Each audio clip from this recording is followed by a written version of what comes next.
My name is Leo. I work with the Media Council of Kenya, Manager Research Planning and Strategy, and we are here in a training on fact-checking, where various institutions are represented, especially under the umbrella of Casa África.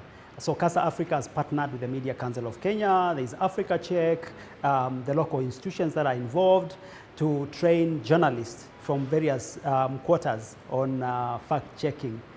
So we have journalists who work online, we have journalists who are working in the studio, we have journalists who are working in the field as reporters, and we also have my staff here, people work in my department and are involved in daily fact-checking of political talk, the election process. They are involved in a lot of other things that are happening online. Picking what is happening online, what is happening in mainstream media, and asking questions. And we tend to publish that in what we call the Media Observer, a newsletter which is published every week by the Media Council of Kenya. So for me, fact-checking is very important because first, let's talk about the training. The training is critical because not many journalists know how to fact-check today. Not many journalists even have the time. Not many journalists. I spoke to a few of the journalists here, and they are saying that they didn't know about much of the tools that were presented, are being presented here and were presented yesterday, and they are still being presented today. The same thing with my monitors that I've trained like I don't know how many times. So there are clear gaps that this training is going to address. And also when it comes to the public is every day being misinformed. We saw a presentation being done yesterday where the public says that a big percentage of the public say that they still share information even though they know it's fake. And therefore, we keep noticing that there is need for training, more media literacy conversations as the days go on, and especially as we approach the elections in next year, 2022.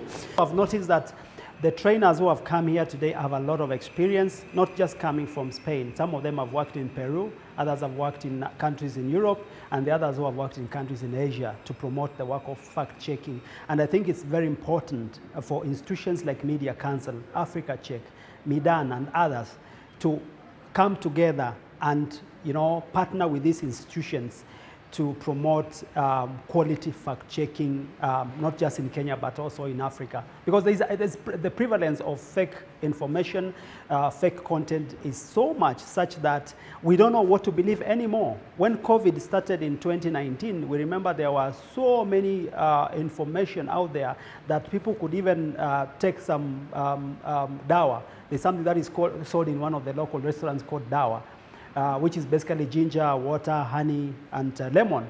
And people were saying that you could get healed, by taking that dawa thing. But then over time, fact checkers came and clarified that it's impossible to get healing from that. Now we're talking about the virus from South Africa. And it is still not clear what this kind of super variant this is. People are still, waiting. We are still not wearing masks anyway because the lockdown was, ceased. The lockdown was stopped, and therefore Kenyans are just living, we are living in normal situations. Therefore, there's need for fact checkers to come and talk about the new virus and the possible impact of that virus among the population, and look at the various informations out there in the internet and debunk them where it's necessary and provide more data. Mostly fact checkers need to provide more data on what is happening around us. Politics, and talking about politics is one of the difficult areas to fact check. I've noticed that as a fact checker at Media Council of Kenya, because a politician would wake up today and tweet something, and then within an hour they have removed it from online, and they are, saying that this is not what I said. So disowning their own statements. And then by that time, media has already been caught. They have already spread the news, or they have already spread the misinformation, and now they have to start correcting themselves. Therefore, it is very difficult to correct politicians, and also when it comes to statistics, because in a country like ours, there are no statistics. The data, the idea, the tradition of open data is not really entrenched in us. Access to information is just but low.